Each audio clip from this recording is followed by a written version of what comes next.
Muy buenas tardes. Sean todas y todos bienvenidos a la primera jornada de este simposio en su versión 38ª del segundo semestre del año 2020, del Laboratorio de Emprendimiento Organizacional impartido en el Departamento de Ingeniería Industrial de la Universidad de Santiago de Chile, con la temática de la educación universitaria de calidad, gestionando el conocimiento hacia un mundo por conocer. Saludamos al doctor René Garrido Lazo, director de vinculación con el medio de la Facultad de Ingeniería, a la señorita Tamara Huón Valdés, la profesora del Laboratorio de Emprendimiento Organizacional, a José Miguel Araya Marchant, profesor del curso Taller de Gestión y Liderazgo, y a nuestros expositores del día de hoy, Federico Borges Sáiz, Iván Sánchez Soto, y a las estudiantes de la empresa Maletín del Saber, Fernanda Osorio Espinosa y Florencia Salazar Mijo, y a todas y todos quienes nos acompañan en esta jornada. En primer lugar, queremos comunicarles que contamos con la presencia de Madeleine Arce, intérprete en lenguas de señas, quien estará encargada de facilitar la comunicación. Se recomienda seleccionar en la parte superior derecha la opción Vista, luego dar clic en lado a lado hablante. De esta manera podrá ver tanto a la intérprete, al moderador y los y las expositoras durante la jornada. A continuación, dejamos con ustedes dos videos realizados por las y los estudiantes de la empresa Fomento y Comunicación y Multimedia, ambos referidos al Laboratorio de Emprendimiento Organizacional.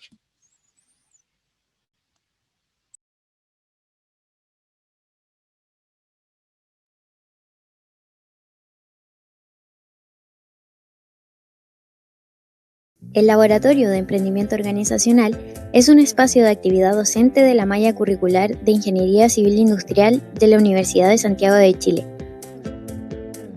Busca inducir, motivar, incentivar y aproximar a estudiantes del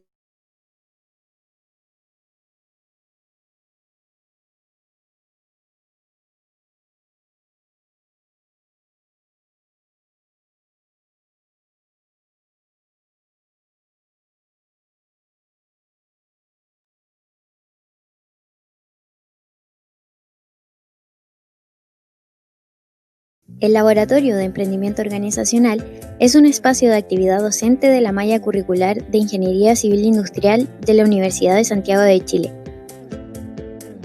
Busca inducir, motivar, incentivar y aproximar a estudiantes de la carrera de Ingeniería Civil Industrial a intervenir en problemas trascendentales para la sociedad. El tema principal de su 38ª versión es Teleeducación Universitaria de Calidad, gestionando el conocimiento hacia un mundo por conocer.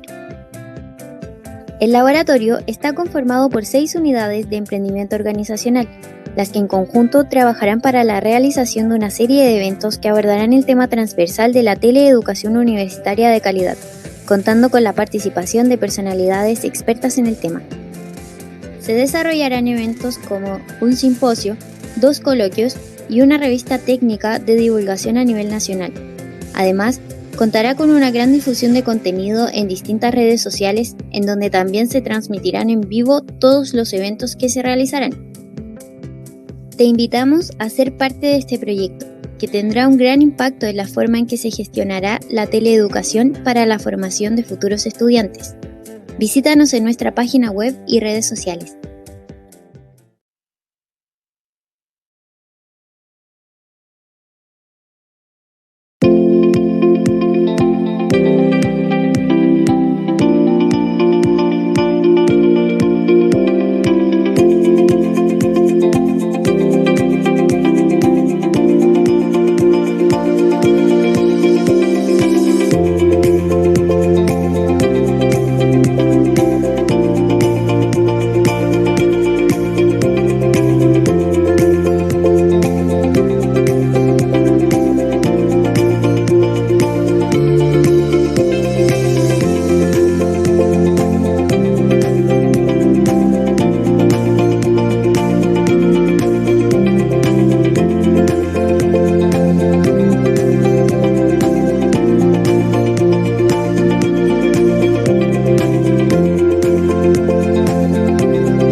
Bueno, antes de comenzar con las exposiciones, el doctor René Garrido, director de vinculación con el medio de la Facultad de Ingeniería, procederá con unas palabras para la comunidad. Adelante, director. Muchas gracias, Mauricio. Buenos días a todos y todas. Efectivamente, el decano Cristian Vargas no pudo estar el día de hoy con ustedes. Desafortunadamente ha sido unos días muy intensos desde el cambio de mando el día viernes, así que acá estamos todos apoyándole.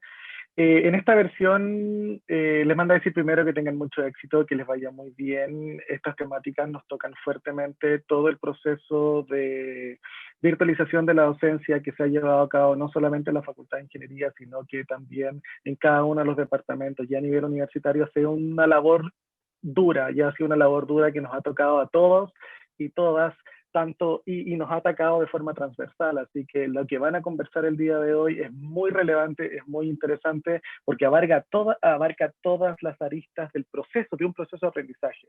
Así que mucha suerte, mucho éxito, y todos en la facultad estamos muy contentos del trabajo que ustedes han desarrollado, así que tengan una excelente jornada. Muchas gracias, doctor René Garrido. Para nosotros como estudiantes son sumamente importantes sus palabras, su asistencia y su compromiso con la comunidad universitaria. A continuación, tenemos el placer de presentar a Federico Borges Saiz, experto en áreas didácticas universitarias, entornos virtuales y poseedor de una destacada publicación en estos temas, y en tanto, desde su experiencia como formador presencial como virtual, nos brindará una percepción integral sobre el paradigma de hoy en día, la teleeducación. El señor Borges es licenciado en Filología Inglesa de la Universidad Jaume I de Castellón, España. Además, posee un máster en Sociedad de la Información realizado en la Universidad Oberta de Cataluña en Barcelona. Posee una vasta experiencia en el entorno educativo, dado su rol como docente a lo largo de los años trabajando en la Universidad Oberta de Cataluña. Y hoy en día se encuentra como profesor asociado en el Departamento de Inglés y Lingüística de la Facultad de Letras en la Universidad de Lleida, en España.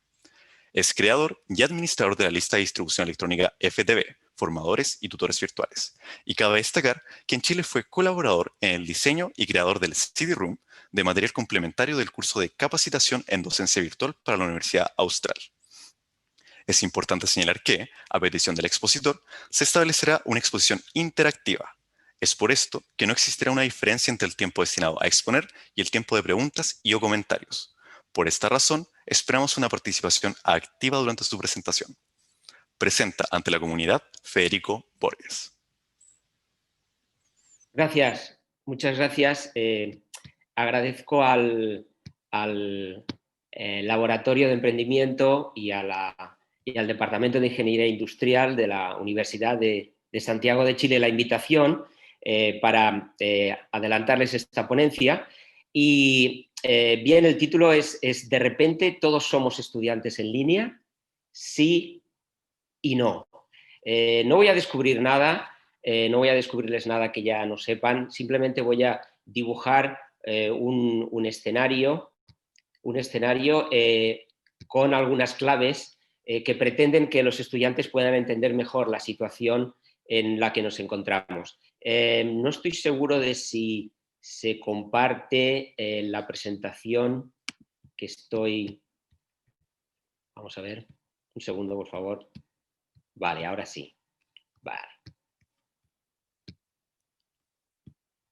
Ahora creo que sí. Bien, los asistentes tienen una serie de preguntas e ideas que mi intención era que supusieran el inicio del debate al final de la ponencia. Entonces son unas ideas y unas preguntas relacionadas con sentirse perdido a pesar de que la formación esté pautada y estructurada, tal vez una sensación de no estar aprendiendo o avanzando como uno lo haría presencialmente en cursos presenciales, indecisión, no saber por qué no estoy a gusto estudiando de esta manera, también añorar el contacto con compañeros, tal vez con profesorado, y volver a estar presente en la universidad físicamente, y sentirse que uno no tiene el control, sentirse un poco impotente en el aprendizaje virtual. Entonces, esto lo veremos más adelante. Espero que los asistentes hayan podido pensar o dialogar sobre estas cuestiones. Yo soy profesor asociado en la Universidad de Lleida es una universidad catalana, es una universidad de las capitales de provincia en Cataluña. Y este edificio, como pueden ver, es la sede central, es el rectorado, hay otros campus más modernos en la ciudad. Y a este edificio le pasa un poco como a nosotros, como a nuestro avance como personas y como sociedad, porque existen hechos fortuitos que se suman a la voluntad o a las necesidades que tenemos. Esta sede ha sido seminario anteriormente, también ha sido prisión por unos meses, pero durante muchos años fue seminario y a partir de los años 60 es la sede de nuestra universidad. Es lo que el cantante ya decía, ¿no? La vida es lo que nos pasa mientras estamos ocupados con nuestros planes, con nuestras cosas. Y nadie esperaba que Internet, primero que apareciera Internet y después que Internet fuera, junto con tecnologías digitales que surgieron después, que fuera lo que llevara a la educación abierta y a distancia a ser educación hipermedia distribuida y además a desarrollar entornos virtuales con inmensas posibilidades de formación y de aprendizaje y, muy importante, una economía de escala. Esa economía de escala fue un hecho fortuito, para un hecho fortuito como ha sido la pandemia, también ha ayudado este hecho fortuito y estas características anteriores a que el aprendizaje y la enseñanza en línea o virtual tenga una prevalencia y tenga un alcance planetario. ¿De acuerdo? Entonces, podemos decir que antes de la pandemia el aprendizaje virtual era un poco el pariente pobre, al que se le conoce, al que se le trata a veces, al que se le deja de lado, al que no se le tiene en cuenta todos los días. La enseñanza y el aprendizaje en línea no eran mainstream, no era una línea, digamos, central, no era el canon. Y de repente, el sistema educativo, las universidades, los organismos gubernamentales, los docentes y también los estudiantes necesitan al pariente pobre. Necesitan tratarlo, necesitan que venga a nuestra vida diaria, pero sin embargo no sabemos qué hacer con él o con ella, no sabemos cómo darle conversación, no sabemos cómo tratarlo. Y entonces es aquí donde me gustaría dibujar un escenario con tres conceptos fundamentales. Un escenario en el que, como primer concepto, las instituciones, los docentes, intentan subsanar, intentan reemplazar la docencia presencial y virtualizarla. Esto ya en sí es un poco problemático desde el punto de vista docente, desde el punto de vista burocrático y también logístico, pero ocurre que cambiando el medio hacemos mucho más porque cambiamos el paradigma. No podemos mantener solamente con un nuevo canal o un nuevo medio el paradigma anterior. Es un nuevo paradigma donde hay cambios fundamentales en la responsabilidad del estudiante, su desempeño y su proactividad, la comunicación, la docencia, la actitud, el entorno. Se altera de manera fundamental la experiencia del estudiante y del docente. Segundo punto. Antes de la pandemia existía un déficit de atención al estudiante virtual. El estudiante virtual era el último, siendo el elemento más importante. ¿Por qué? Porque la mayoría de recursos, formación, etcétera, se dedicaban a los docentes, a la metodología y también al medio, también a las plataformas, a los entornos virtuales de aprendizaje como tales. Claro, en mi opinión esto se ha agravado con la pandemia, porque este déficit ya afecta a millones y millones de estudiantes en todo el mundo, porque el aprendizaje virtual ya se intenta, si no lo es, estamos intentando que sea mainstream, que sea la línea central de actuación en la enseñanza y el aprendizaje universitario y en otros niveles educativos. Entonces, claro, ¿este déficit en qué se manifiesta? Sobre todo en dos elementos. En una desorientación y en una inseguridad de los estudiantes y también en una insatisfacción por parte de todos los actores y de la mayoría de actores y participantes en cuanto a que el entorno virtual y el medio digital universitario, una insatisfacción en que de manera que como medio de aprendizaje y de avance personal no es satisfactorio, no cumple expectativas, no acaba de llegar.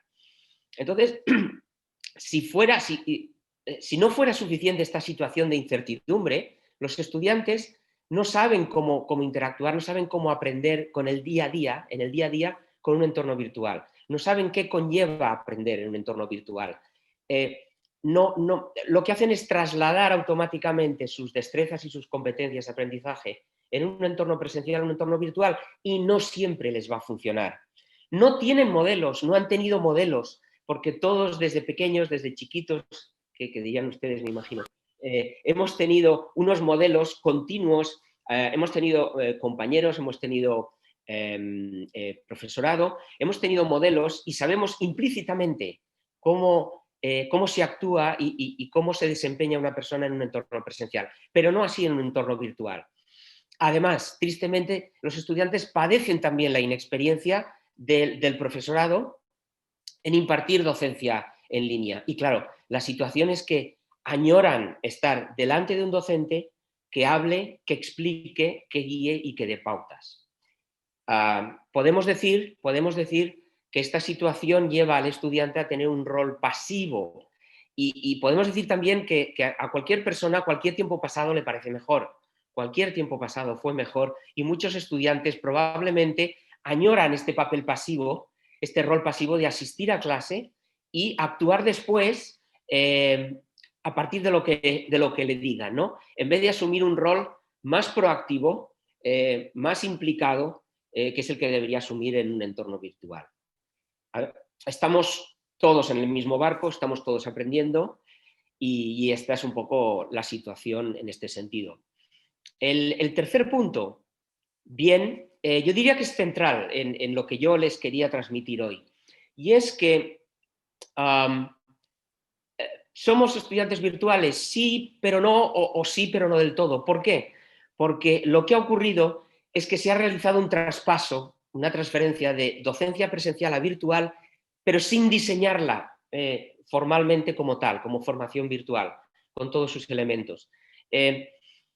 Lo que hemos hecho sobre todo, lo que estamos haciendo en muchos casos es mantener una docencia transmisiva centrada en el docente, replicar la docencia presencial, sobre todo con la herramienta que más se le asemeja, que es la videoconferencia síncrona, en muchos casos de forma exclusiva así.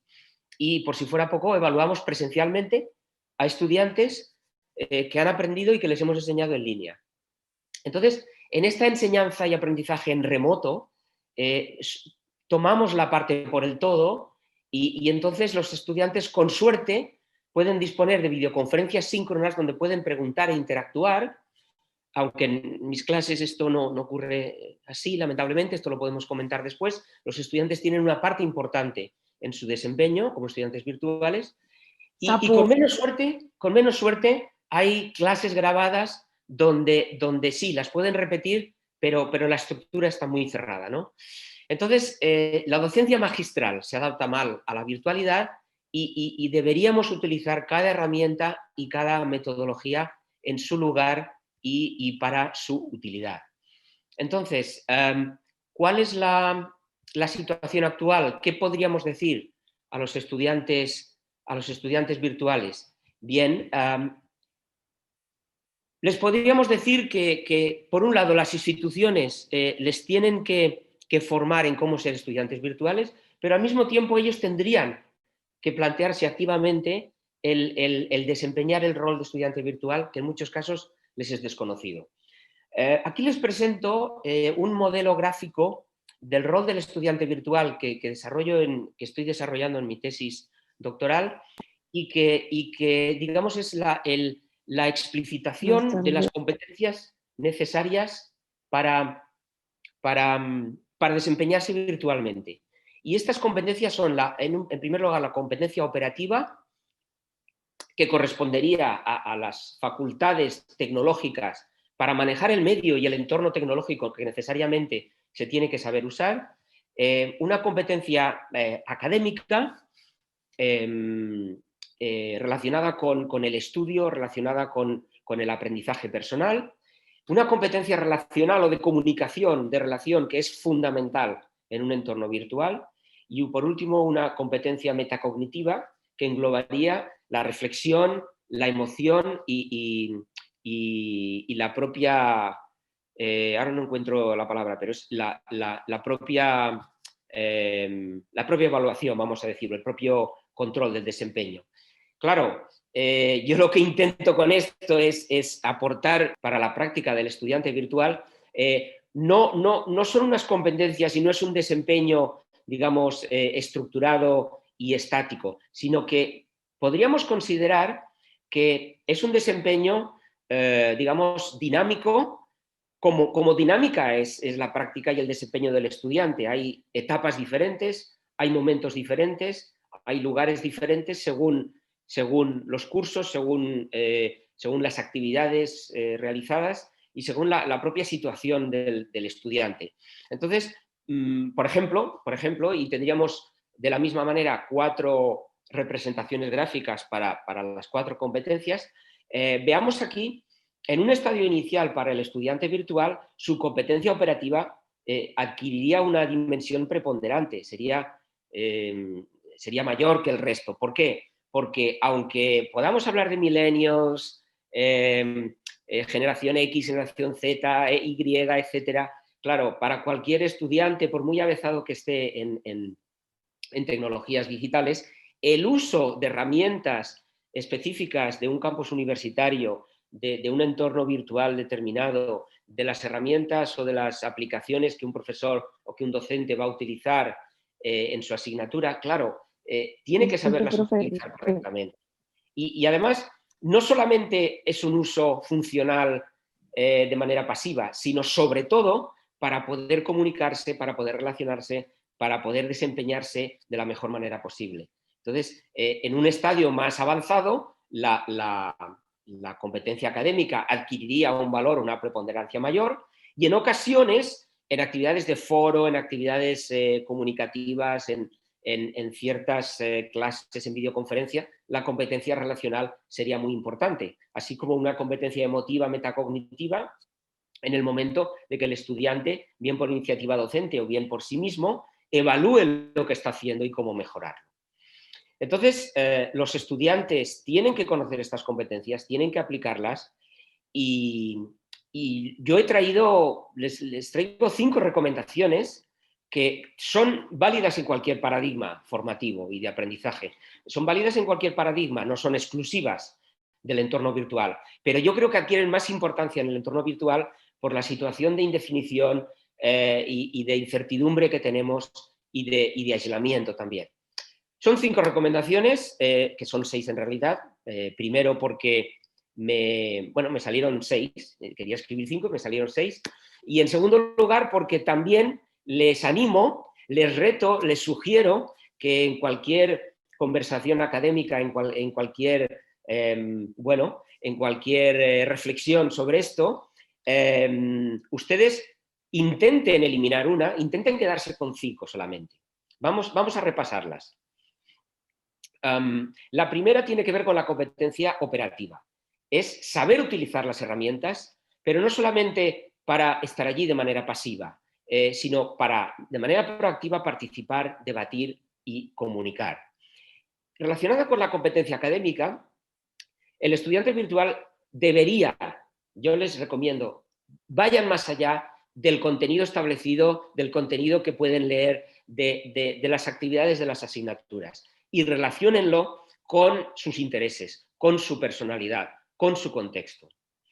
Al mismo tiempo, y muy relevante en la situación de pandemia y de distancia en la que nos encontramos, con distintos confinamientos, con sube y baja, con distintas situaciones que nos remueven, bueno, intentemos comunicarnos de maneras nuevas, intentemos organizarnos con otros compañeros, promovamos otras formas de aprender y de trabajar, aunque a veces sean estas conversaciones o intercambios académicos o de organización de nuestro estudio en un parque o en el aire libre, o al aire libre, perdón. Entonces, no aprendamos ni estudiemos en soledad, algo a lo que tenemos tendencia porque estamos todos los días en nuestro domicilio aprendiendo o enseñando.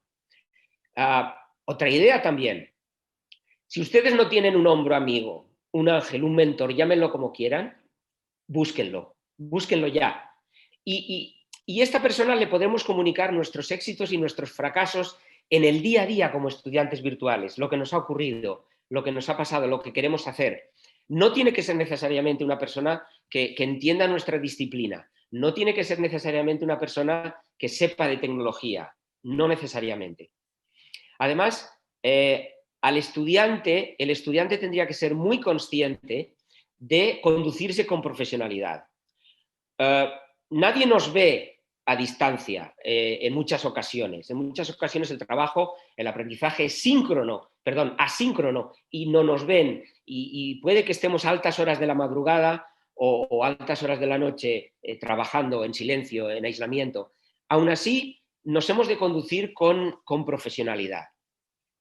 Tenemos que actuar como si ya estuviéramos fuera de nuestro domicilio, en el trabajo, en clase, con un entorno organizado, con una apariencia correcta, con una organización mejor que la que teníamos antes, buscando un tiempo de calidad y sobre todo, aplicando esta destreza del siglo XXI de separar mi lugar de trabajo y mi lugar de estudio de mi lugar de ocio, o mejor aún, de separar mi tiempo de trabajo o mi tiempo de descanso, porque muchas veces estaremos en la misma sala haciendo muchas cosas, ¿verdad?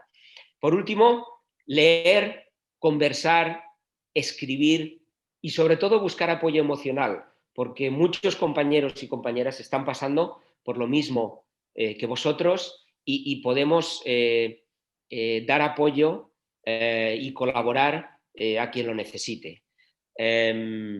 Entonces, estas son las ideas que quería transmitirles a ustedes hoy. Y simplemente quería acabar con una anécdota. Antes de que pasemos a las preguntas y a lo que quieran decir sobre lo que había propuesto antes o sobre cualquier cosa, cualquier elemento de la ponencia. Esta es la última idea. El profesor Tony Bates, una autoridad mundial en la educación a distancia y en los entornos de aprendizaje virtuales, hablando un día, me dijo algo muy interesante. Me dijo, mira, llegará el día en que el profesorado, el docente pensará, ¿qué demonios voy a hacer con mis estudiantes que van a venir mañana a clase? Y esto fue antes de la pandemia. Ahora en la pandemia no solamente los profesores pueden estar pensando esto alguna vez, sino también los estudiantes, para quienes el acudir a un aula presencial y estar delante de un docente puede ser un poco un acontecimiento estos días en cuanto a prepararse, en cuanto a salir, en cuanto a acudir, diferente a lo que estamos acostumbrados ya todos los días de aprender en un entorno virtual o al menos aprender en línea. Gracias, yo creo que aquí concluye mi ponencia y podemos dar paso a comentarios o a preguntas, si lo desean. Bueno, primero quiero destacar que tuvimos unos pequeños problemas con el moderador, pero yo voy a seguir mientras tanto. Agradecemos cordialmente a Federico por su destacada presentación respecto al nuevo escenario que viven millones de estudiantes a lo largo del mundo producto de la pandemia y cómo ha sido el cambio de la educación presencial a una remota. Agradecemos también por brindarnos la oportunidad de reflexionar y otorgarnos una nueva visión de la actualidad educativa. Sin lugar a dudas, hoy en día son temas enormemente controversiales. Su ponencia ha sido muy beneficiosa para todos y todas los participantes de este simposio. Muchísimas gracias, Federico. A continuación, se presentará una cápsula artística de cueca, baile típico de Chile. Cabe recalcar que esta presentación fue grabada cumpliendo con las normas sanitarias indicadas por el Ministerio de Salud. Esta pieza es interpretada por el Ballet Folclórico de San Bernardo, bajo la dirección musical de Luis Osa, dirección artística Andrea Orellana y dirección general Jorge Porch Logan. Con ustedes, el Ballet Folclórico de San Bernardo.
nacidos para ti, dame vivir.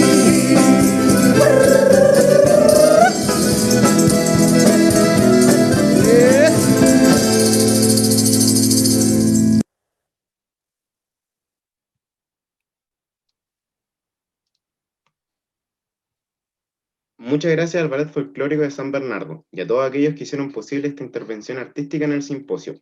Nos llena de orgullo ver cómo un grupo de jóvenes mantiene vivas las raíces folclóricas y el amor por la danza. Bueno, a continuación se presentará el lanzamiento de la revista digital de la 38ª versión del Laboratorio de Emprendimiento Organizacional, la cual fue escrita por estudiantes del Taller de Gestión y Liderazgo de la carrera de Ingeniería Civil Industrial de la Universidad de Santiago de Chile. La revista del Laboratorio de Emprendimiento Organizacional tiene como finalidad exhibir investigaciones a través de una serie de artículos, reportajes, infografías y columnas de opinión para aportar conocimientos desde el pensamiento crítico sobre las distintas aristas que posee el tema transversal de esta versión. Le damos la bienvenida a Alejandra Laos, gerenta de la empresa Revista.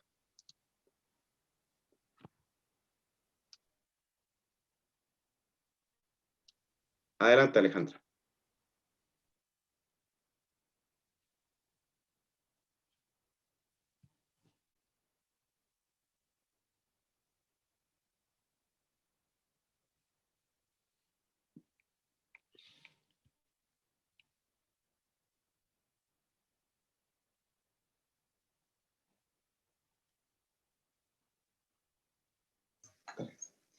Muchas gracias por la presentación. Bueno, mi nombre es Alejandra Lagos, gerente de la revista Leo en su 38ª versión, la cual aborda la temática de la educación universitaria de calidad, gestionando el conocimiento hacia un mundo por conocer. Hoy en día estamos insertos en una teleeducación de emergencia, en donde tanto los estudiantes como los docentes nos topamos con grandes desafíos, con el objetivo de preservar la calidad, la relevancia y la significancia de la educación para el desarrollo profesional de los estudiantes, la cual debe ser una promesa hecha realidad de nuestra institución. Una de las oportunidades que puede surgir producto de la virtualización es la democratización de la educación, permitiéndole a estudiantes de todo Chile o del mundo que no poseen las condiciones económicas para viajar y vivir en Santiago, estudiar en nuestra universidad. Y de esta manera los USACH podría situarse en un espacio equivalente a la de las universidades internacionales, de manera que cumplan con los estándares mundiales respecto a la educación online. Y es acá nuestra inspiración de realizar esta revista de carácter técnico. Nuestra empresa está constituida por 11 estudiantes pertenecientes al Laboratorio de Emprendimiento Organizacional, quienes tuvimos como objetivo generar conocimiento y pensamiento crítico del tema ya hablado. Hemos realizado grandes esfuerzos para llevar a cabo esta revista de gran envergadura, realizando largas jornadas de trabajo y de conversaciones en virtud de apuntar a la calidad y el profesionalismo. Pese a las grandes dificultades que hemos tenido, como lo ha sido la realización de entrevistas que no tuvieron resultados o como la búsqueda de apoyo sin financiamiento. En este contexto, quiero agradecer enormemente a la empresa Fomento, quienes nos contribuyeron con un excelente cuerpo de periodistas y que sin pago alguno nos colaboraron con la mejor de la disposición. En esta revista contemplan reportajes sobre las distintas aristas que influyen en esta temática, opiniones de diferentes perspectivas, tanto de docentes como estudiantes, entrevistas a grandes profesionales de la salud y de nuestra institución. También encontrarán artículos sobre la teleeducación y sobre la inteligencia colectiva y el liderazgo conversacional. Queremos visibilizar nuestras innovaciones. En esta 38ª versión creamos nuestras mascotas, Leonor y Leonardo, quienes acompañan al lector a generar conocimiento de una manera mucho más amena, contemplando cómics que desde el humor visibiliza la realidad presente en la comunidad universitaria, desde su ejercicio como docente y en su ejercicio como estudiante. Además, hemos avanzado en la equidad de género, al contemplar la imagen de nuestra Leonor e incorporando una infografía especial de mujeres mostrando el rol importante que tienen en nuestra sociedad. Y por último, uno de los grandes desafíos que tuvimos fue la elaboración de nuestra revista en inglés, lo que permite una difusión mucho más amplia de la revista, dando a conocer a diversos países el gran trabajo de los estudiantes de la Universidad de Santiago de Chile. Finalmente, nos gustaría que esta gran revista sea un antecedente para las autoridades presentes, a quienes agradecemos y esperamos que el documento sea una contribución para la gestión de sus labores. Muchas gracias. Agradecemos a Alejandra Lagos y a todos y a todas los integrantes de la empresa Revista por el excelente trabajo expuesto y realizado. Para continuar, cabe destacar que en el listado de los asistentes se encuentra un participante llamado Preguntas, quien está a cargo de recibir las dudas, opiniones y/o consultas que puedan surgir durante la presentación. Para que aquellas y aquellos que deseen plantear alguna, les solicito hacerla llegar de manera privada a este chat. Bueno, hoy nos acompaña Iván Sánchez Soto, quien desde su amplia experiencia como docente tanto en pregrado y posgrado y experto en didáctica universitaria y estrategias cognitivas, nos otorga una visión prospectiva sobre la teleeducación. Iván Sánchez Soto es titulado como profesor de Física y Matemática de la Pontífica Universidad Católica de Chile y máster en la enseñanza de las ciencias, mención física en la Universidad de Concepción. Además, es doctor en enseñanzas de las ciencias de la Universidad de Burgos de España. Actualmente, Iván es director del Departamento de Física de la Facultad de Ciencias en la Universidad del Biobío. Ha sido partícipe como ponente en numerosos congresos de carácter nacional e internacionales. Además, como investigador, ha desarrollado la línea de enseñanza y el aprendizaje de las ciencias en general y de la física en particular, logrando posicionarse a nivel nacional e internacional en este área del saber. Sin más preámbulos, le damos la bienvenida a Iván Sánchez. Buenas tardes a todos. Yo esperaba que me tocara un poquito más tarde, pero mejor todavía. Primero que todo, agradecer la invitación que me han hecho, sobre todo los estudiantes, que eso sí que encuentro que es un reconocimiento, que ustedes sepan de mí, porque pues, gente de ciencia, gente que investiga en educación, sí, pero que los estudiantes tengan ese conocimiento, mucho mejor. Yo había pensado que a lo mejor se habían equivocado y habían pensado en Iván Santelice, que es de Ingeniería Civil Industrial, pero de acuerdo a la presentación, parece que es para mí. Bueno, voy a compartir con ustedes mi presentación, que espero que les guste. De alguna manera quise hacer algo distinto y por eso me demoré en enviar la presentación, porque realicé una encuesta, una vez que ustedes me invitaron, y realicé una encuesta más que nada con 6 preguntas, bastante simples, de qué nos había traído esta pandemia, qué realmente nos aporta, qué cambios se han producido en la enseñanza en la educación superior. Entonces, en ese contexto yo quiero presentarle ahora mi trabajo.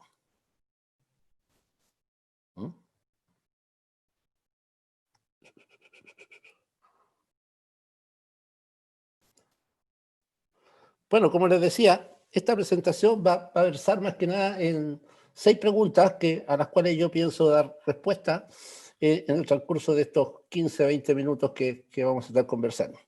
Yo la titulé Uso de la tecnología para enseñar, aprender y evaluar en tiempos de pandemia. Como sabemos, todo en el mundo ha cambiado. Generalmente los automóviles, si vemos cómo han variado, ya tenemos autos que están volando actualmente. Las radios y los televisores antiguamente eran tremendas cajas. Hoy en día son instrumentos totalmente sofisticados gracias a la electrónica que ha evolucionado. Los computadores, si vemos, antiguamente teníamos salas de computación en la universidad, ahora tenemos computadores personales. Los teléfonos, pasábamos de teléfonos fijos que había que darle vuelta con la manilla a los celulares que tenemos hoy día, que son tremendas máquinas que parecen verdaderos computadores. Pero no ocurría lo mismo en educación. En educación no estaba ocurriendo lo mismo, y en general en ninguna educación. Desde la antigüedad hasta los tiempos actuales, en las mejores universidades, las clases seguían siendo presenciales y de transmisión acá de conocimiento. Pero para no ser de alguna manera tan exigente, sí han habido algunos cambios. Cambió la pizarra con tiza a una pizarra con plumón. De la tiza blanca a la tiza de color, o de la tiza de color al plumón. Es el único cambio que habíamos tenido en la educación. ¿Y por qué? Si todo cambia, nosotros ¿por qué no cambiamos? Bueno, algunas situaciones, problemas en la educación superior. Pero el cambio que se ha producido en todo lo demás se vio obligado gracias a la pandemia. La pandemia, pero logró lo que no habían logrado en todo el mundo. No estamos hablando de Chile, estamos hablando de Europa, Estados Unidos. En todas partes del mundo llegó la renovación metodológica. Tuvieron que cambiar su forma de transmitir conocimiento acabado hacia una forma que de alguna manera usa la tecnología para entregar la información, con varios problemas, porque algunos no han hecho el cambio, sino que hicieron la adaptación a lo que hacían antes y lo siguieron haciendo ahora de la misma forma, y eso no es cambio. Entonces ese es un problema que tenemos presenciales. Bueno, la primera que me surge aquí es la clase magistral y renovación metodológica. Clase magistral es la que estamos acostumbrados, los estudiantes y los profesores, a transmitir conocimiento acabado. Y la renovación metodológica es la que nos está pidiendo y nos está exigiendo hoy en día a todos que cambiemos la forma de enseñar, que pasemos a que nuestros estudiantes sean más activos, sean más participativos.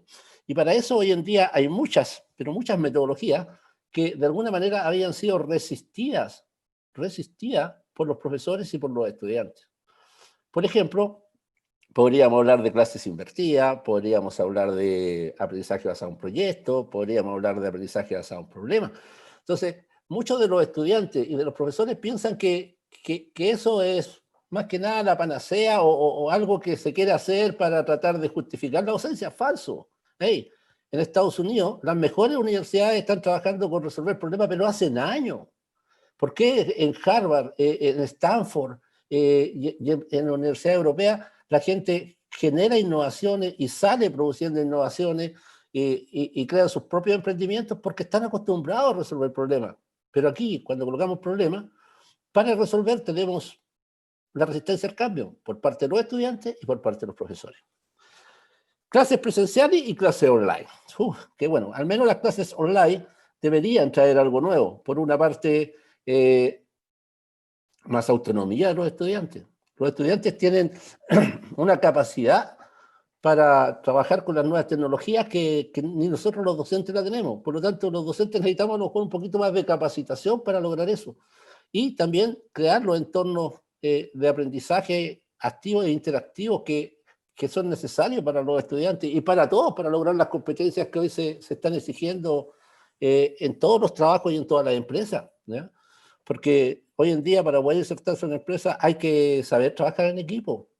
Y esa es una competencia transversal, que la podemos desarrollar y en las clases online también se puede hacer. Saber resolver problemas, porque eso es lo que buscan las empresas. ¿Sociedad de la información o sociedad del conocimiento? Bueno, la sociedad de la información ya la tenemos hace más de 3 décadas. La información está por todas partes, ustedes tienen acceso a la información por todos lados. La sociedad del conocimiento no tanto, aunque ahora con la pandemia podemos decir que estamos bien avanzados porque en un año sacamos una vacuna. La sociedad del conocimiento es generar conocimiento de frontera, y eso es lo que nos está haciendo falta hoy en día, resolver problemas realmente que le sirvan a la comunidad. Y aquí está el talón de Aquiles de la educación, calificación o evaluación. Si es calificación, entonces una nota, que es lo que nos preocupa a todos los docentes y que es el gran problema, que tenemos desconfianza de que los estudiantes estén copiándose. Eso es porque es calificación, no es evaluación, porque la evaluación debería ser una instancia para que el alumno aprenda mucho más, para que el alumno desarrolle y potencie realmente el aprendizaje. No lo hacemos. Las evaluaciones, las calificaciones nos gritan y nos hablan en nuestras aulas, que tenemos que mejorar y no lo hacemos. Cuando tenemos más de 80% de los alumnos que les fue mal, es un problema del profesor, que de alguna manera sus actividades de aprendizaje no fueron las adecuadas para los estudiantes, si es tan simple como eso. Pero nosotros los profesores tampoco escuchamos, y los alumnos tampoco escuchan, porque cuando hay un 20% que no sabe, le echan la culpa al profesor, y ahí le corresponde a él autorregularse. Es serio. Contenido o competencia, y aquí entre contenido y competencia va a depender mucho de la renovación curricular. Yo creo que hoy en día son competencias, independiente que sea una moda, como algunos creen. Creo que lo que buscamos es desarrollar competencias, y competencias que nos ayuden a desarrollarnos mejor como profesionales. Y para eso, para lograr esas competencias, tenemos que desarrollar primero las habilidades básicas e intelectuales y cognitivas, como decía el compañero que me presentó anteriormente. Bueno, sigamos avanzando y vamos con las preguntas que yo voy a responder. Son 6 preguntas y termina mi presentación. ¿Qué hemos aprendido del confinamiento y el teletrabajo en educación superior? Bueno, como les decía, las respuestas no son mías, son de un grupo de profesores, que son aproximadamente como 60 profesores, y yo creo que unos 120 estudiantes de ingeniería, los que respondieron a esto. Yo creé la encuesta en línea y me respondieron, y por eso me demoré también, porque estaba en la tabulación en la mañana. Primero, ¿qué es lo que dicen ellos? Recursos concretos que podríamos aplicar para la mejora de la enseñanza. Sí, eso nos ha entregado el teletrabajo y las clases online.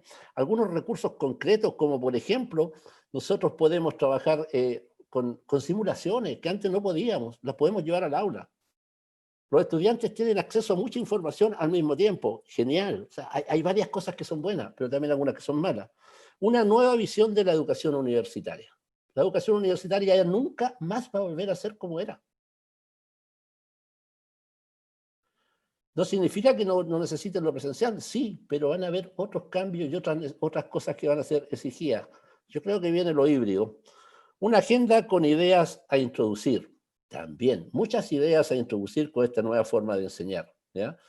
Traspasar responsabilidad a los estudiantes, no transmitir tanto conocimiento acabado. El alumno debe acostumbrarse a buscar información, debe acostumbrarse a trabajar en proyectos, debe acostumbrarse a buscar información, debe acostumbrarse a resolver problemas.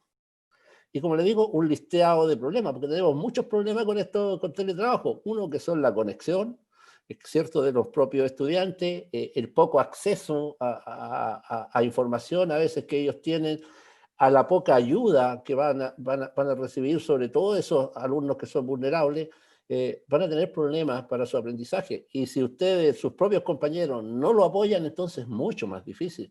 Entonces, aquí con el teletrabajo tenemos una responsabilidad mucho mayor, tanto profesores como estudiantes, en ese aspecto. Vamos a la otra. ¿Qué papel debe jugar la tecnología en la educación universitaria y cuáles son sus dificultades? Dice facilitar, la mayoría, un acceso flexible e individualizado a los contenidos. Y eso es verdad, ustedes pueden ingresar, nosotros grabamos las clases, los profesores, y ustedes pueden ingresar cada vez que quieran.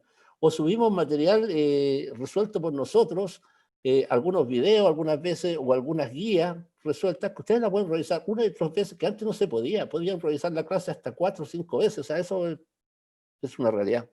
Mejora aspectos concretos y genera otros problemas, sí. Sí, genera aspectos concretos, por ejemplo, de algunas necesidades de los estudiantes de revisar, etcétera, pero genera otros problemas como, por ejemplo, los alumnos vulnerables, ¿ya? Que realmente no van a tener el apoyo ni la ayuda. Pero también mejora la autonomía de los estudiantes, porque aquí los estudiantes son más autónomos, y eso de mejorar la autonomía y la autoestima, yo creo que debería lograrse en los colegios, para que la universidad realmente pueda desarrollarse, pero no se hace. Plantea una brecha digital socioeconómica, ¿sí? No todos tienen acceso a Internet. A la fecha que estamos y en la actualidad todos deberíamos tener acceso, pero hay regiones y hay lugares que no tienen acceso y esos estudiantes no están teniendo derecho a educación. Ese es un problema grave, que no sé si realmente le corresponde a la universidad resolverlo. La universidad ayuda y colabora de alguna manera colocando los medios, pero no podemos llevar una antena a un sector muy alejado de las grandes ciudades. Entonces, hay problemas graves y a lo mejor los estudiantes son los que tienen que trasladarse hacia otros lugares, pero muchas veces no se llega a ese diálogo. ¿Sí? Hay que hacer esfuerzos tanto de la universidad que está facilitando este tipo de datos, pero también los alumnos tienen que hacer esfuerzos trasladándose a lugares que sean accesibles a Internet para poder tener una buena educación. Y ese es un problema grave y no sé cómo podríamos arreglarlo. Bueno, son recursos que facilitan las clases a distancia, por supuesto. El Zoom y todos estos tipos pueden hacer esto que estamos haciendo ahora, comunicarnos de distintos lugares, yo de Concepción, usted en Santiago, otros pueden estar en España, Europa, etcétera. O sea, eso no se podía lograr antes, ahora lo podemos a cada rato conversar. Bueno, problema de uso de los recursos. Siempre vamos a tener problemas con los recursos y eso va a seguir así. Vamos con la otra porque ¿qué recursos nuevos se han utilizado en tiempos de pandemia en la educación universitaria? Bueno, el Zoom, el Teams, etcétera. ¿Qué otra cosa? Videos. Muchos videos estamos utilizando hoy día. Programas computacionales, laboratorios virtuales, etcétera. Audio sobre diapositiva. Podemos hablar sobre las diapositivas, colocarle el audio para que hablen sola, etcétera. Muchos ejercicios prácticos y también una retroalimentación que ustedes las pueden hacer en línea constantemente porque está la información grabada. ¿Qué dificultades se presentan en el proceso de enseñar y aprender en tiempos de pandemia? ¿Cuáles son las grandes dificultades? Una, eso lo dicen los profesores y yo creo que sí, falta de tiempo para hacer los cambios necesarios. Claro, porque esto llegó de un día para otro sin aviso y muchos no estaban capacitados, tuvieron que ingresar al computador, a usar Zoom, etcétera, y todo este tipo de información que los estudiantes no tenían problemas, pero los profesores y sobre todo los de más edad se les complicaba la cosa, pero aún así muchos se subieron al carro, pero también muchos de ellos lo que han hecho es transformar su clase anterior a una clase por Zoom. Eso no es innovación, hay que cambiar. Esto no es un repositorio para juntar información, esto es crear entornos y situaciones para que los alumnos aprendan. Falta de claridad sobre los cambios a realizar, sí. La claridad, incluso en la misma universidad, de las direcciones que nos mandan a decir, ¿sabe qué? Baje un 75% del contenido, pero la adaptación del contenido es muy complicado, o sea, no es llegar y sacar, ¿qué sacamos? Si tenemos que lograr ciertos resultados de aprendizaje, entonces también se complica. Falta de apoyo de las instituciones, sí, tanto para los estudiantes muchas veces, como también para los profesores, que creen los estudiantes que los profesores no sufren. Sí, algunos tienen problemas igual, que necesitan una tablet para poder conectarse a un buen computador, etcétera, pero bueno, salen adelante, tanto alumnos como estudiantes están saliendo adelante. Profesores igual. Falta de motivación general, ¿sí? Hay gente que está desmotivada, profesores desmotivados que no están ni ahí con este cambio y también hay estudiantes que no están ni ahí con este cambio. Después, falta de colaboración entre estudiantes. Sí, también se ve, incluso se han visto problemas entre ellos mismos, peleas entre los propios estudiantes o se insultan entre ellos cuando eso queda grabado. O sea, hay problemas clave y también hay falta de honestidad muchas veces que se ha observado en distintos lados. Entonces, hay que tratar de que esta cosa funcione para ambos lados, o sea, tanto para los estudiantes como para los profesores, y aquí es donde falta la voluntad de todos, la voluntad de todos, no digo la voluntad solo de los profesores, la voluntad de los profesores y también de los estudiantes. Como director de departamento me toca mucho lidiar con problemas de los estudiantes de toda la índole, entonces por eso lo digo. Falta de infraestructura necesaria, sí. Yo creo que nadie estaba preparado para esto y por eso nos va a faltar infraestructura y vamos a tener que comprar en toda la universidad y sobre todo para lo que se viene, porque cuando entremos a clase, esto no va a ser que ustedes van a volver presencial, va a ser un híbrido. Y el híbrido va a estar formado por clases tanto en línea como presenciales. Y las clases en línea van a necesitar de un micrófono, vamos a necesitar de cámara, etcétera, para poder hacer el híbrido. Vamos, ¿cuáles son los grandes temas pendientes en la docencia universitaria? Estos temas pendientes estaban antes de la pandemia y después de la pandemia. Uno, adaptación de los contenidos y necesidades actuales. Eso lo está haciendo toda la universidad y es un problema realmente complejo para poder acortar las carreras, para las renovaciones curriculares, etc. Evaluación orientada para el aprendizaje. No hay evaluación, chiquillos. Lo que hay es calificación. Ustedes están siendo calificados, pero no son evaluados. La evaluación es un proceso de autorregulación continua que implica tres partes fundamentales, que son la regulación, la autorregulación y la interregulación. Y eso no se está haciendo, ¿no? Y esa debería estar en todo tipo. Cuando hablamos de evaluación, no toda tiene que ser calificada, sino que tenemos que tener esos tres procesos donde el alumno se dé cuenta de lo que no sabe y lo pueda autorregular.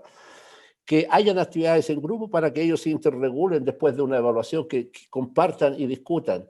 Y hay partes que no la van a poder saber los estudiantes por sí solos, ni tampoco en equipo, entonces es el profesor el que tiene que regular el aprendizaje.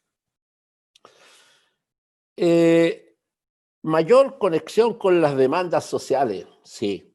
Toda la educación debe estar enfocada a eso. Somos educación superior, estamos formando ciudadanos críticos, por lo tanto, debemos aportar a esas demandas, a que la gente tenga conocimiento de las demandas sociales Y también si nos toca desde la ciencia, desde el área que nos toque, tenemos que aportar para que los estudiantes y la comunidad en sí pueda tener el conocimiento para generar esas demandas. Preparación real en competencia. Hey, con una clase tradicional, con una exposición tradicional, yo no desarrollo competencia.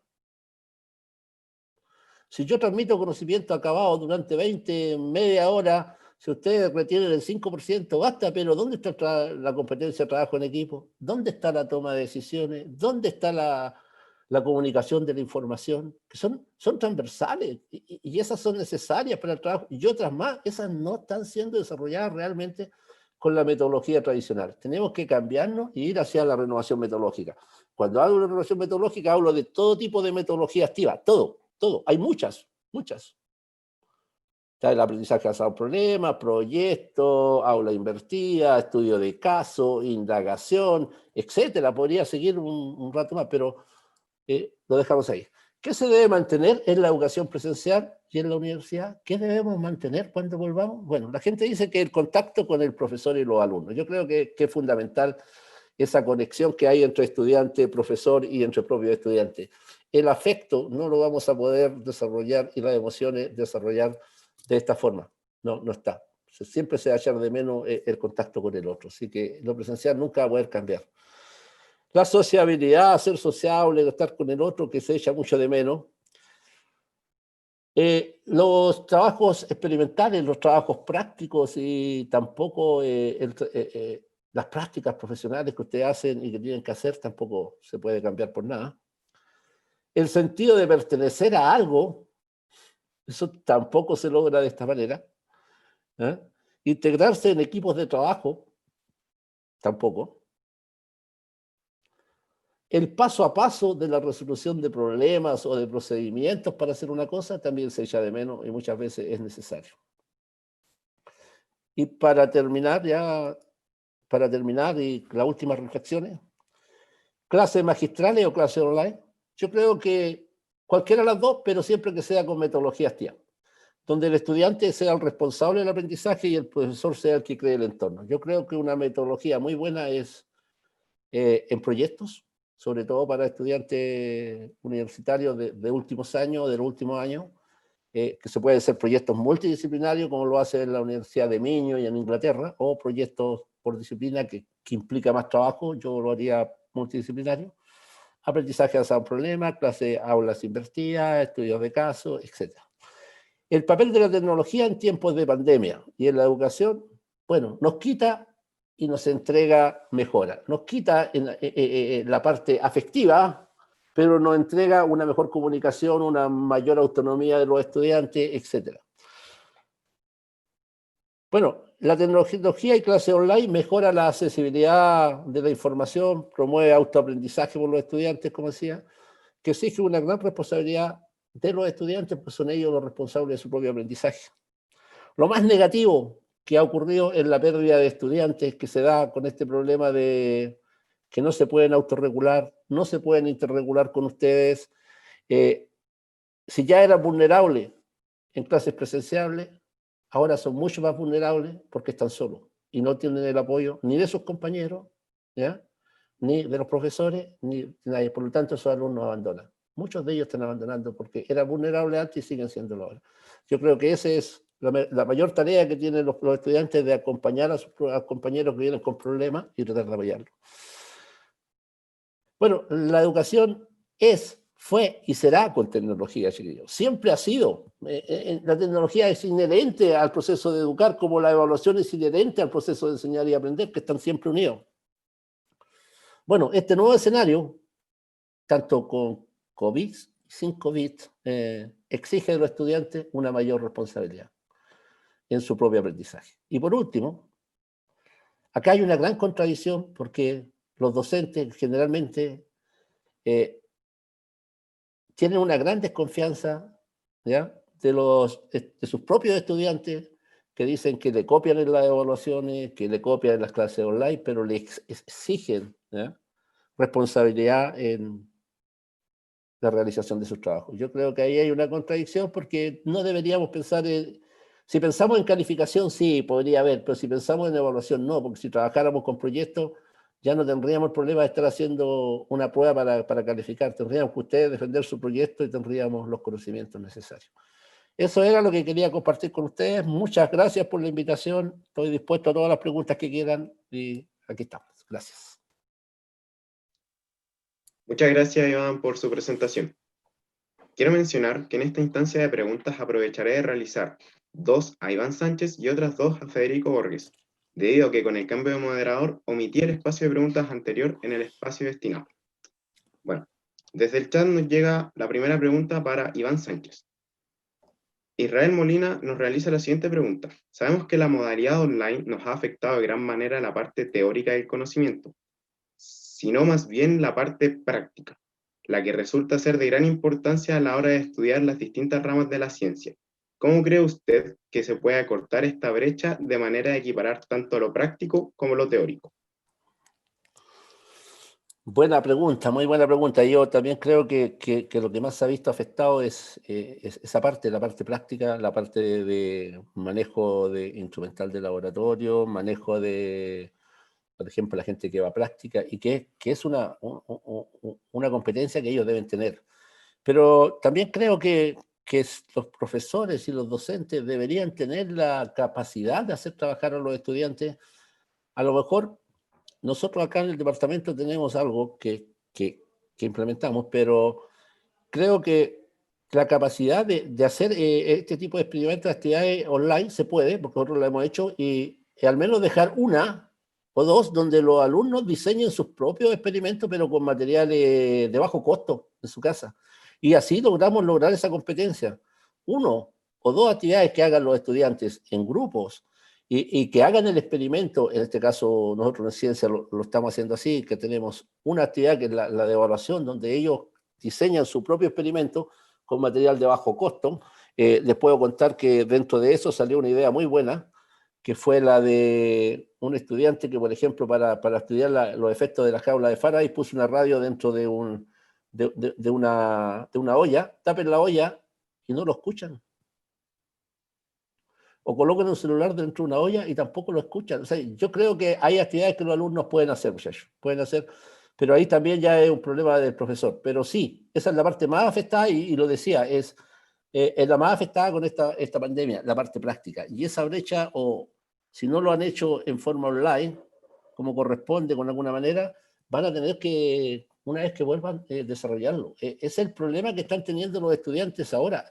Imagínense los estudiantes que hoy salen de la universidad, que están egresando, ¿cómo, con toda esta pandemia, cómo se van a desarrollar si el trabajo está escaso? Es muy compleja la situación, muy, muy compleja. Eso es lo que le puedo decir, pero sí, tiene razón y es difícil lograr lo que quiere. Muchas gracias. La siguiente pregunta va dirigida para Federico Borges. Pablo Lobos nos realiza la siguiente consulta. Sabiendo que con la actual modalidad, en la mayoría de los casos, no se puede alcanzar a ver el programa académico en su totalidad, ¿qué estrategia o herramienta considera importante para incentivar a los alumnos a complementar el conocimiento no adquirido?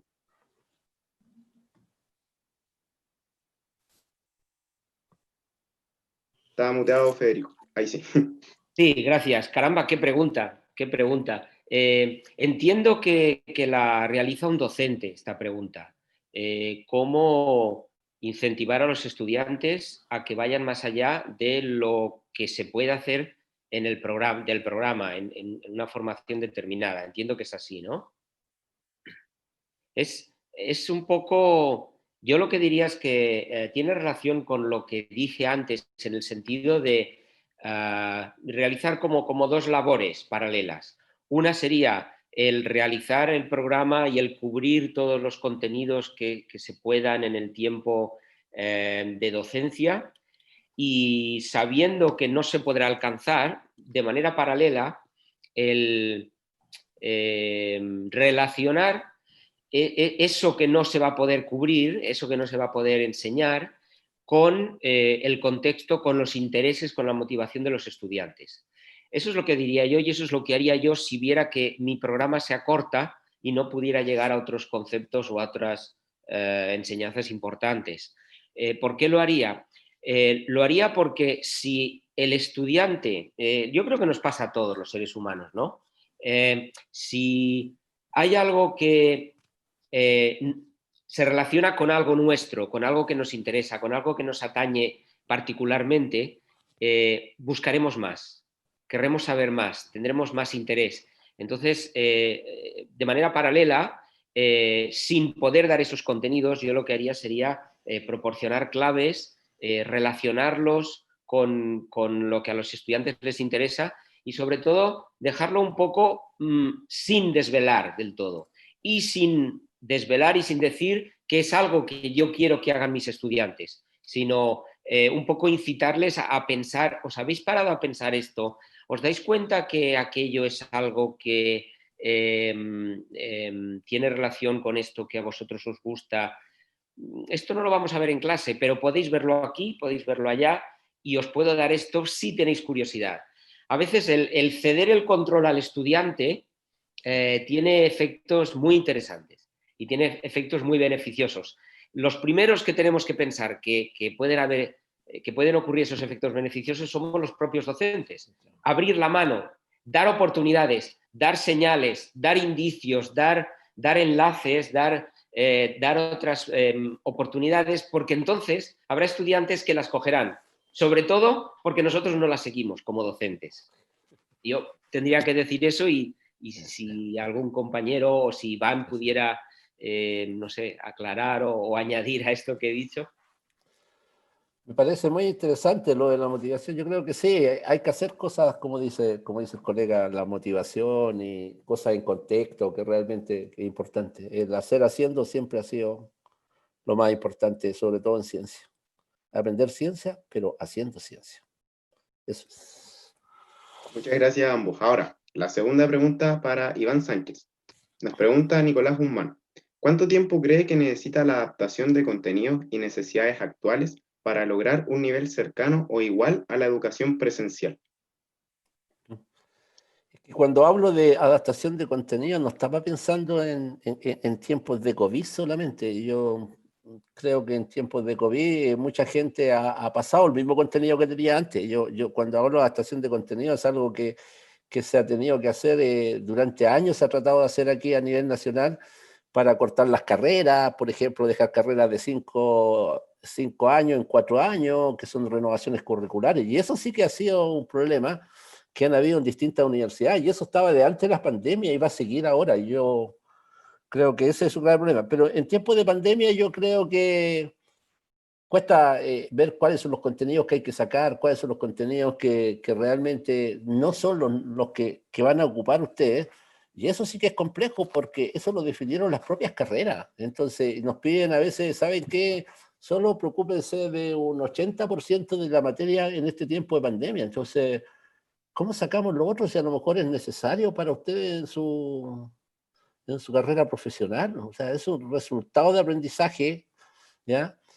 Entonces, si nos preocupamos de los resultados de aprendizaje, a lo mejor andamos mucho mejor, pero qué contenido quitar es muy complejo y yo creo que la pandemia no va a dejar que desaparezcan esos contenidos. O sea, una vez que termine la pandemia, vamos a volver a ver los contenidos, a lo mejor en su 100%. En este momento se está priorizando los equipos de trabajo de distintas universidades en poder reducir los contenidos necesarios para poder que ustedes logren los resultados de aprendizaje. Pero eso es lo que se ha hecho al menos en la universidad nuestra aquí, yo creo que también en la Universidad de Santiago, en la Chile, etcétera.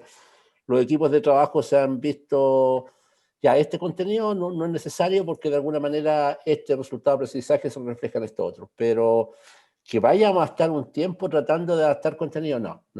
Pero en este momento, como fue de un día para otro, piensen ustedes, si esto para ustedes fue complejo, imaginen a los profesores que de un día para otro dijeron, ya, la clase pasan a hacer teletrabajo, online, pero tienen que ver solo un 85%, redúzcanlo, ¿cómo lo hacen? Y mucha gente no tenía ni siquiera la conexión, no sabía usar muy bien el computador, si hay gente de edad que todavía se resiste a esto, entonces... Bueno, se vieron obligados a hacerlo y los equipos de trabajo, los más jóvenes, bueno, se adaptan mucho más rápido y manejan mucho más rápido, adaptaron y hicieron algún recorte de algunos contenidos. Pero ese recorte va a volver. Yo no creo que vaya a perderse por ahora y que sea necesario seguir recortando. Lo que sí yo decía cuando adaptar los contenidos, lo decía a las renovaciones curriculares que se están haciendo a nivel nacional en muchas carreras. ¿Mm? Eso Sí, es. Gracias. si me permite, profesor, y si me ¿Sí? permite, señor ¿Sí? moderador, me gustaría dar una clarificación al profesional o a la persona que le ha hecho la pregunta, en el sentido de que yo entiendo la pregunta en esta situación de pandemia y en esta situación novedosa de aprendizaje en línea, no perder contenidos, no perder formación. Sí, yo sí. lo entiendo, pero me gustaría poner sobre la mesa un concepto, y es el siguiente. Si nuestro referente siempre es la enseñanza presencial, no podremos utilizar todas las capacidades que nos permite la enseñanza virtual. Es un error el tener este referente y siempre que sea la enseñanza virtual la que de alguna forma subsana o repara lo que no podemos, no queremos o no tenemos ocasión de hacer presencialmente. Sobre todo porque me gustaría a todos los asistentes recordarles algo, y es lo siguiente. En el escenario post-pandemia, yo, en mi opinión personal, no creo que volvamos atrás. No creo que volvamos atrás. La enseñanza y el aprendizaje universitario volverá a ser presencial. Saldremos de la pandemia, volveremos a relacionarnos física y estrechamente. Pero yo creo que muchos desarrollos mentales de implicación del estudiante, de evaluación, de enseñanza y de aprendizaje, seguirán y no volveremos atrás necesariamente al 100%. Estamos Gracias. 100% de acuerdo.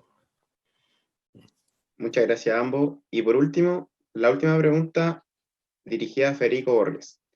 Ramón Rañao responde a la primera pregunta de Federico. ¿Por qué me siento perdido si mi curso está pautado y estructurado? Pese a que esté estructurada la educación, el hecho de llevar tantos años en clases presenciales nos hace sentir más seguros respecto a nuestros conocimientos. ¿Cree usted que sea posible lograr el mismo efecto al realizar clases online o deben pasar muchos años para poder adaptarse? Sí, mi contestación es sí, rotundamente, sí, sin duda. Habrá una adaptación en muchos grados, dependiendo de las situaciones, de los estudiantes, los docentes, pero sin duda, y nadie puede decir el tiempo que esto tardará, sin duda habrá una adaptación. Pensemos, por ejemplo, no sé si este ejemplo será válido, pero lo voy a dar. Para unos padres primerizos o para cualquier bebé, para todos nosotros, es un problema importante y es una molestia importante el hecho de que un bebé, le estén saliendo los dientes, ¿de acuerdo? Esto es obvio. Pero siendo tan importante y siendo tan no sé cómo decirlo, tan presente en el día a día, de manera médica y de manera social es de las cosas más leves que le puede pasar al ser humano. Entonces, yo creo que ahora mismo en todo el mundo, en todo el planeta, en todos los continentes, estamos así. Estamos con esos problemas de desarrollo que siendo adolescentes, siendo niños, para nosotros son lo más importante del mundo. Entonces ahora como adultos estudiantes y como adultos docentes encontramos difícil y encontramos que nos perturba y que no sabemos cuándo terminará la pandemia, no sabemos cuánto tiempo tendremos que aprender y enseñar virtualmente. Yo creo que es un problema de desarrollo, yo creo que de manera natural esto pasará y entonces lo ideal, diría yo, es que tanto el estudiante como el docente, al acabar la pandemia, debería quedarse con lo mejor, como se dice en inglés, Sí. con lo mejor de ambos mundos, con lo mejor de lo que nos permite la virtualidad y con lo mejor de lo que nos permite la presencialidad. A mí me encanta la virtualidad, mi especialidad es más virtual que presencial, pero no sé cómo lo dirían ustedes en Chile, pero estoy cansado de dar clases presenciales y aún así me gusta la docencia virtual, pero cuando tengo que encontrarme con mis estudiantes cara a cara, bueno, es motivador, es agradable. Entonces, lo que un mundo y un paradigma nos permite, el otro nos permite también. Y es un error el pretender el uno con el otro. Entonces, yo creo, en contestación a la pregunta de este docente o de este estudiante, que sí, sin duda nos acostumbraremos y sin duda tendremos unas competencias y unas destrezas adecuadas a aprender y enseñar en entornos virtuales.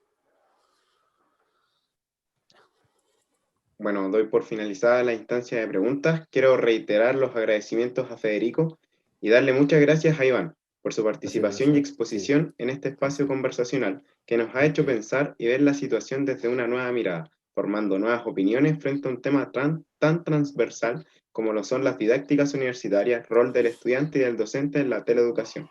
Sin lugar a dudas, ha sido muy provechoso para todos y todos los participantes. Muchas gracias. Gracias a ustedes. A continuación, tenemos el agrado de presentar como últimas expositoras a Fernanda Osorio Espinosa y Florencia Salas Armijo, estudiantes pertenecientes a la empresa Maletín del Saber, quienes fueron destacadas por realizar un exitoso y exhaustivo trabajo de investigación dentro de dicha empresa. Su investigación se inspiró en las dificultades que presentan personas con discapacidad para educarse, las cuales se han visto incrementadas por los cambios en la modalidad educativa, es decir, de presencial a online, donde esto, debido a la crisis mundial del COVID-19, la investigación se centró en las 3 discapacidades con mayor prevalencia en Chile, las cuales son discapacidad motora, visual y auditiva. Cabe señalar que esta exposición servirá a modo de introducción para una de las temáticas que se abordará en la jornada de mañana. Dejamos con ustedes a Fernando Osorio y Florencia Salas.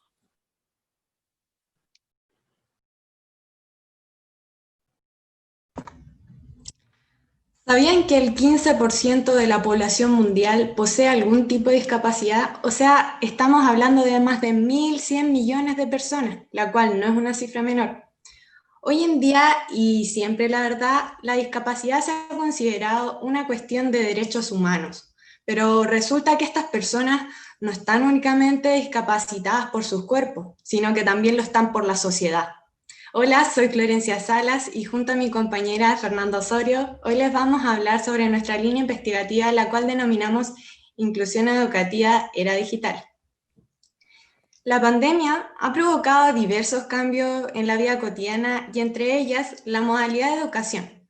Previo al confinamiento, la mayoría de las clases eran presenciales, pero debido a las medidas impuestas por las autoridades frente al contagio del COVID-19, las universidades debieron adoptar una modalidad online, también llamada teleeducación.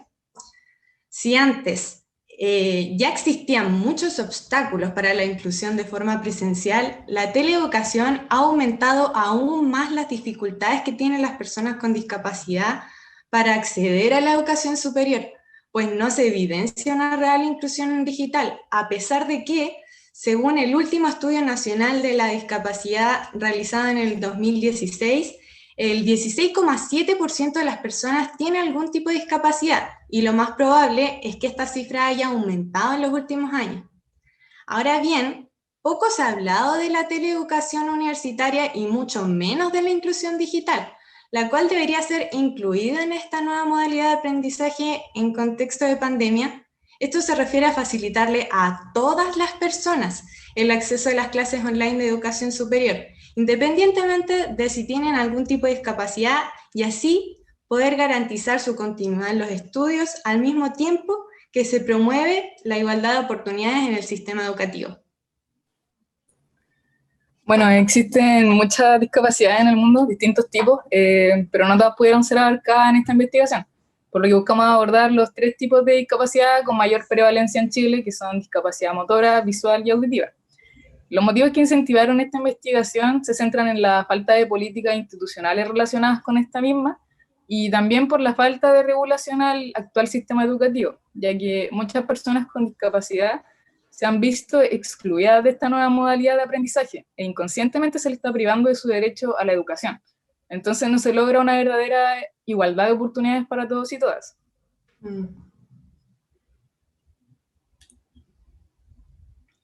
Como objetivo general, proponemos un camino para las posibles soluciones a las adversidades que enfrentan las personas con discapacidad, que quieren educarse en tiempos de pandemia. Para llevar a cabo la investigación implementamos los siguientes objetivos específicos, que son analizar la inclusión educativa online en Chile, estudiar las 3 discapacidades con mayor prevalencia en Chile según el Servicio Nacional de la Discapacidad, e identificar las dificultades que afectan a las personas con alguna de estas discapacidades en la modalidad de educación online. Entonces, debido a los objetivos que planteamos, nos pareció importante definir qué es la inclusión educativa. La palabra inclusión, según el diccionario de la RAE, significa acción y efecto de incluir, conexión o amistad de alguien con otra persona. Desde otro ángulo se tiene su antónimo excluir. Entonces, se suele creer que estas dos palabras se refieren a que el individuo esté presente en el espacio o no. Sin embargo, siempre se ha tratado de la interacción entre los individuos en cuestión y la sociedad, es decir, quienes son considerados en el sistema educativo y quienes quedan fuera. Pero, ¿qué significa realmente ser considerado en el sistema educativo? Esto último hace referencia a ser incluido en este. Aún así, de forma errónea, se suele confundir con ser integrado, cuando son dos conceptos totalmente distintos. Por un lado, la integración se centra específicamente en desarrollar la educación especial. Se focaliza en el colectivo de estudiantes con discapacidad, pero no a la educación general. En cambio, la inclusión se enfoca en hacer un cambio cultural, organizacional y en las prácticas educativas de las escuelas comunes. Y no solo se centra en las personas con discapacidad, sino que se enfoca en todas las personas sin importar cuál sea su condición. Hacemos hincapié en esta diferencia, ya que la integración tiende a segregar y excluir a las personas con discapacidad, dado que no es suficiente implementar una infraestructura accesible para todas las personas, si es que no se producen cambios relevantes en la actitud y la mentalidad de la comunidad educativa. Es por esto que concluimos que el objetivo de la inclusión tiene una importancia totalmente superior al objetivo de la integración. Para terminar de comprender la diferencia entre estas dos palabras, pusimos esta imagen que aclara el panorama totalmente. Por ejemplo, basta con ver la imagen para notar que la integración se centra en las personas con discapacidad, logrando inconscientemente excluirlas, apartándolas como un grupo especial y no incluyéndolas realmente en todos los sentidos. A diferencia de cómo lo hace la inclusión, la cual se preocupa de la inserción de toda la población, dándole énfasis a aquellos que estén en riesgo de ser excluidos. Ahora, ¿qué implica una inclusión educativa en la era digital? Aunque todavía no se dispone de cifras fiables sobre los estudiantes con discapacidad, es probable que la crisis actual haya empeorado la brecha digital. Dentro de la amplia gama de definiciones que existe sobre la brecha digital, la que más nos hizo sentido es la que hace referencia a la desigualdad de posibilidades que existen para acceder a la información, al conocimiento y a la educación mediante las tecnologías. Las consecuencias de la brecha digital debido a la pandemia son más graves de lo que en un inicio se podría llegar a pensar, pues nuestra sociedad está fuertemente influenciada por la presencia de las tecnologías en distintos ámbitos, como el económico, el cultural, social y personal. En definitiva, al no contar con un acceso igualitario para todas las personas, estas se ven fuertemente marginadas, bloqueando la oportunidad de mejorar su calidad de vida. Como se detalla en el informe de política sobre las repercusiones del COVID-19 de las Naciones Unidas, los y las estudiantes con discapacidad cuentan con menos probabilidades de acogerse a modalidades de aprendizaje online, lo que llevaría a desigualdad y exclusión social, porque si antes ya contaban con posibilidades limitadas de aprender y estudiar, ahora se les ha sumado la dificultad de la educación online, ya que no todas las clases han sido adoptadas para toda la población. Bueno, entonces, para que exista una inclusión digital, como se ha planteado anteriormente, todas las personas deben contar con las mismas posibilidades de acceso a la información. Si esta no existe en todos los formatos, ya sea lectores de pantalla y lengua de señas, entre otros, se estarían generando barreras de comunicación. Uno de los integrantes de la comunidad sorda de Chile afirma que la pandemia ha dejado en evidencia cómo la información no llega a todas las personas. Tenemos a diario información a nivel local que no cuenta con lengua de señas, lo que como comunidad nos deja fuera del acceso a decisiones importantes que se toman a nivel local e información importante que afecta a nuestras decisiones. Por otro lado, la presidenta de la Asociación de Mujeres Ciegas y Baja Visión de Chile señala que, como persona ciega, hoy no puedo desde acceder a una noticia relevante hasta ocio y recreación, porque hoy casi todos son afiches visuales, imágenes o fotos, y son más importantes que la descripción. Estos formatos, entre otros, no son legibles por los lectores de pantalla que usan las personas ciegas o con baja visión.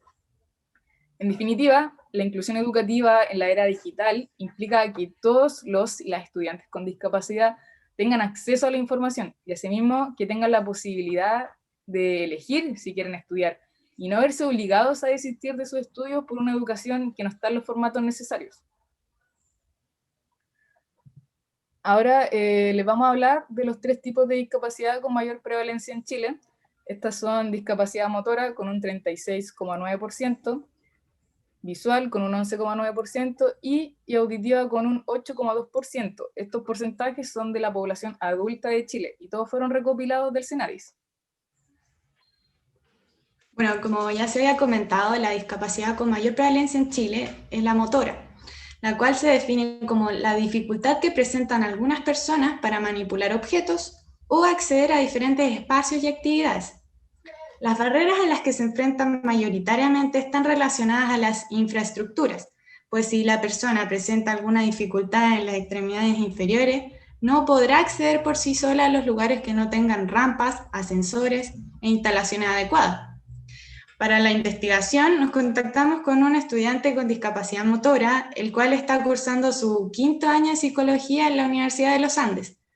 A grandes rasgos, sus problemáticas respecto a la educación online son como las de cualquier otra persona sin discapacidad. La mayor desventaja de la que nos habló fue la poca fluidez en las conversaciones y comunicación en general, pero como también la dificultad y poco contacto interpersonal. Respecto a las ventajas, comentó economizar y dosificar tiempos de traslado para llegar al campus desde casa. Finalmente, le preguntamos si preferiría retornar a la normalidad presencial o continuar con la modalidad de educación online, a lo cual él escogió la opción de seguir en modalidad online. Bueno, respecto a la discapacidad visual, esta se define como la dificultad para realizar actividades de la vida diaria que surgen como consecuencia de una dificultad específica relacionada con una disminución o pérdida de las funciones visuales. Respecto a las barreras que se enfrentan, tenemos la ausencia de literatura en braille o la escasa cantidad de literatura en audio en las bibliotecas, o que, por ejemplo, la información visual de las clases, como dibujos, gráficos o esquemas, no estén en los formatos adecuados para los lectores de pantalla. Otra de las barreras que cabe mencionar es la falta de tecnologías para tener acceso a sistemas de escritura alternativa. Si bien la Universidad de Santiago de Chile se comprometió el año 2017 a comprar una impresora braille, esto con el fin de generar un aula de recursos para la digitalización de textos. A la fecha aún no se ha publicado nada relacionado con el tema. Para la investigación nos logramos comunicar con un estudiante que presenta discapacidad visual, el cual manifestó que la mayor desventaja de la educación online es la escasa preocupación por parte de la institución y la poca fluidez de comunicación. Por otro lado, comentó que la mayor ventaja de esta modalidad es la tranquilidad que le da su lugar de estudio. Finalmente, concluyó que se siente ligeramente satisfecho con las clases online, pero sin embargo, en cuanto pueda volver a la normalidad, retomaría las clases presenciales, ya que ningún medio o herramienta tecnológica puede reemplazarlas. Finalmente, tenemos la discapacidad auditiva, la cual se define como la dificultad que presentan algunas personas para percibir a través de la audición los sonidos del ambiente y o del lenguaje oral.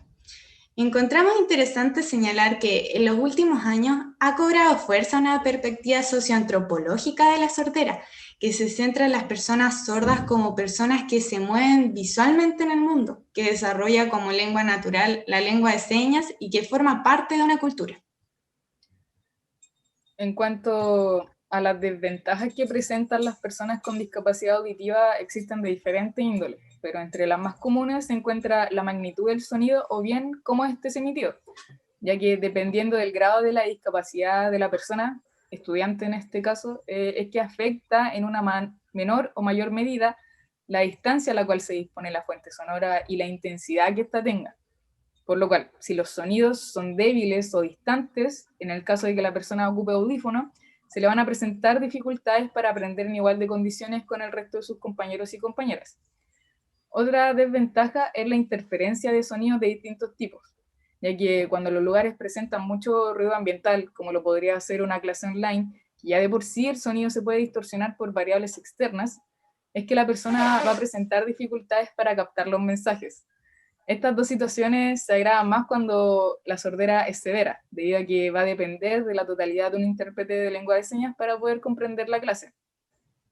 Finalmente, un tercer obstáculo que cabe mencionar es la dificultad asociada al lenguaje oral o escrito, ya que si la persona posee una pérdida auditiva severa o profunda y solo se está utilizando como forma de comunicación el lenguaje oral, y o no se le mira al hablar, se estará dificultando su comprensión generalizada de lo que está ocurriendo en el contexto, siendo esto último muy perjudicial para él o la estudiante, ya que el contacto visual en una clase online, si se tiene la cámara apagada, es totalmente nulo. Bueno, a partir del estudio de estos tres tipos de discapacidades, podemos apreciar que tales definiciones no dependen únicamente de las características físicas o biológicas del estudiante, sino que se trata más bien de una condición que emerge producto de la interacción de esta dificultad personal con un contexto ambiental desfavorable. Debido a todo lo anterior, podemos concluir que para el desarrollo de una teleeducación inclusiva es fundamental contar con un enfoque integrado basado en los derechos humanos que considere a todas las personas, sin importar si es que posee algún tipo de discapacidad, de manera que se les haga partícipe de todas las acciones adoptadas en el establecimiento educacional y así colocarlos en el centro de las soluciones. Cabe mencionar que tales soluciones debieran prohibir cualquier tipo de discriminación basada en la discapacidad y tener en cuenta tanto la edad como la diversidad de género, entre otros factores, centrándose así en construir comunidades y economías más equitativas, inclusivas y sostenidas, que sean resistentes a las enfermedades y muchos otros desafíos globales que se enfrentan y se enfrentarán a futuro. Ahora bien, esto va mucho más allá de una política educacional, pues se requiere un cambio de pensamiento a nivel social respecto a la inclusión de personas con discapacidad en todo ámbito. Bueno, tras haber desarrollado esta línea investigativa, nuestra contribución para la inclusión educativa es presentar un camino para mejorar la educación online a través de las siguientes propuestas para una futura posible solución. La primera propuesta habla de la responsabilidad, ya que las instituciones educativas y las entidades gubernamentales correspondientes deben encargarse de las políticas educativas, y siempre con la intención de frenar la distancia entre la acción docente y la acción educativa, para así armonizar una única dirección educacional. Además, se deben adoptar medidas para asegurar la continuidad del aprendizaje de los y las estudiantes con discapacidad y su futuro retorno a la universidad. La segunda propuesta habla de la participación activa, porque es de suma importancia que las personas con discapacidad y las organizaciones que están asociadas a esta sean consideradas y tengan una participación activa en todas las etapas, desde la planificación y el diseño hasta la implementación y el posterior seguimiento, para así poder garantizar una respuesta inclusiva. Las asociaciones y colaboraciones tienen que promover la eficiencia y la responsabilidad, la inclusión temprana y todas las actividades relacionadas con la teleeducación, para así poder ayudar a los y las estudiantes con discapacidad a obtener beneficios y contribuir al desarrollo y la rehabilitación a largo plazo. A la tercera propuesta la denominamos nueva cultura docente, ya que señala que la actitud docente frente a la educación inclusiva es algo esencial para su desarrollo. Es por esto que es importante apostar por una nueva cultura docente, la profesión docente, a través de nuevas políticas formativas con experiencias concretas a partir de casos reales, ofreciendo una mejor formación inicial que sea más contextual, basada en vínculos con el entorno y la comunidad, más reflexiva y más práctica, propulsando así el desarrollo actitudinal preinclusión desde los primeros cursos de formación del docente. Finalmente, nuestra última propuesta plantea que asegurar la accesibilidad de la información, establecer condiciones y modalidades de estudio alternativas es fundamental para la inclusión de las personas con discapacidad y así llevar a cabo la teleeducación. Esto implica que las plataformas y las nuevas formas de reunión deben ser accesibles en igualdad de condiciones con los demás, permitiéndoles estudiar desde sus hogares. Ya en este punto de la investigación, junto a Fernanda, llegamos a la conclusión de que lo más importante es que las medidas a implementar deben partir en las bases de la educación. No basta con cambios estructurales, sino que se requieren cambios fundamentales de pensamiento y políticas en sociedad e instituciones educacionales, ya que así como todas y todos somos iguales y a su vez diferentes, todas y todos aprendemos y a la vez enseñamos. Gracias por su atención y por acompañarnos en esta 38ª versión del Leo.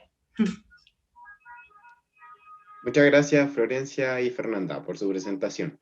Desde el chat nos preguntan lo siguiente.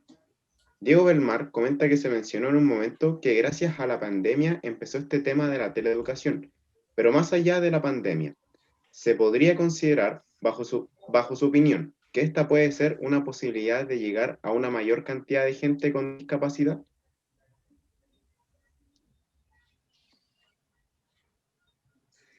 Tengo el micrófono abierto, ¿cierto? ¿Sí? Sí. Ya, bueno, las crisis siempre, aunque sean catastróficas, aunque sean súper mal, siempre llevan a nuevas posibilidades, llevan a innovar y a avanzar en la tecnología.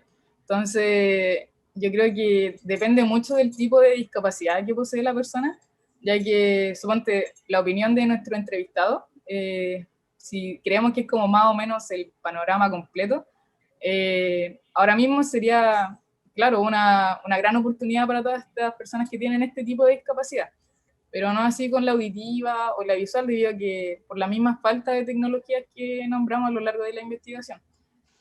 Pero claro, pues a medida que pasa el tiempo es esperable que las tecnologías mejoren, el acceso a estos también, entonces las posibilidades de aprender en un futuro yo creo que van a ser más equitativas y claro, van a abrir las posibilidades para que más gente se pueda educar. Lo mismo que hablábamos con el profe en clases, de que uno se puede educar con cursos en el extranjero, en Estados Unidos, Universidad de Harvard, etc. Muchas gracias. La segunda pregunta. Sebastián Quiliñán dice, en su presentación nombran la falta de políticas públicas educacionales dirigidas a la inclusión. Sin embargo, existen políticas, como la Ley General de Educación número 20.370, que declara, es deber del Estado garantizar a todos los estudiantes una educación de calidad inclusiva. Entonces, ¿consideran que esta ley se está cumpliendo a cabalidad? Bueno, a lo largo de nuestra investigación nos topamos con varias leyes, pero por temas de tiempo, obvio, no indagamos mucho en ellas. Eso sí, si no me equivoco, esa ley era del 2009, 2010, por ahí, y se actualizó como en el 2015. Aún así, con respecto a la ley que cita mi compañero, le hago una pregunta como retórica, que ¿cree realmente que el Estado garantiza o está garantizando una educación de calidad inclusiva? Nosotras creemos que no. Por algo surgió el tema principal de esta línea investigativa. Y claramente existe una falta de regulación a estas leyes, ya que si nos situamos en un establecimiento educacional estatal, la mayoría son de bajos recursos, la calidad de la educación es casi nula, y ¿para qué hablar de la inclusión? Entonces, por lo cual creemos que lo más importante es la regulación que asegure que se estén llevando a cabo estas leyes. Y si en un futuro se generan nuevas leyes relacionadas con el tema inclusivo, estas sean siempre con la participación activa de las personas con discapacidad. Eso. Agradecemos a Florencia Salas y a Fernando Osorio por su presentación acerca de las dificultades que se han presentado y acrecentado en las personas con alguna discapacidad a la hora de educarse en la nueva modalidad online. Destacamos la dedicación, compromiso y calidad de su línea de investigación. Nos sentimos muy orgullosos del trabajo que han realizado nuestras compañeras. Muchísimas gracias. Recordamos que durante la jornada de mañana se podrá profundizar aún más en este tema contingente. Así, finalmente, damos por finalizada la primera jornada de este simposio, en su 38ª del segundo semestre del Laboratorio del Emprendimiento Organizacional, agradeciendo a todas y todos los participantes, en especial a nuestros distinguidos expositores y expositoras, por darnos la oportunidad de crear este espacio en donde logramos escuchar y comprender distintas perspectivas respecto a este tema sumamente contingente, como lo es la teleeducación universitaria de calidad. Para despedirnos, es de nuestro agrado invitar cordialmente a todos y a todas a la segunda jornada, que se realizará el día de mañana, miércoles 20 de enero, a las 17 horas. Muchas gracias a todos y a todas por su asistencia y su participación. Esperamos que esta jornada haya sido de su agrado y también cumplido con sus expectativas. Les deseamos una excelente tarde. Perdón, gracias por su despedida. Disculpe la interrupción. Quería simplemente decir una cosa. Me gustaría felicitar a la persona que ha hablado más en toda la ponencia, que es la señorita Madeleine Arce, que no ha parado de hablar en toda esta jornada. Muchas gracias. Agradecemos también a Madeleine Arce por su excelente trabajo. Muchas gracias a todos. Hasta luego.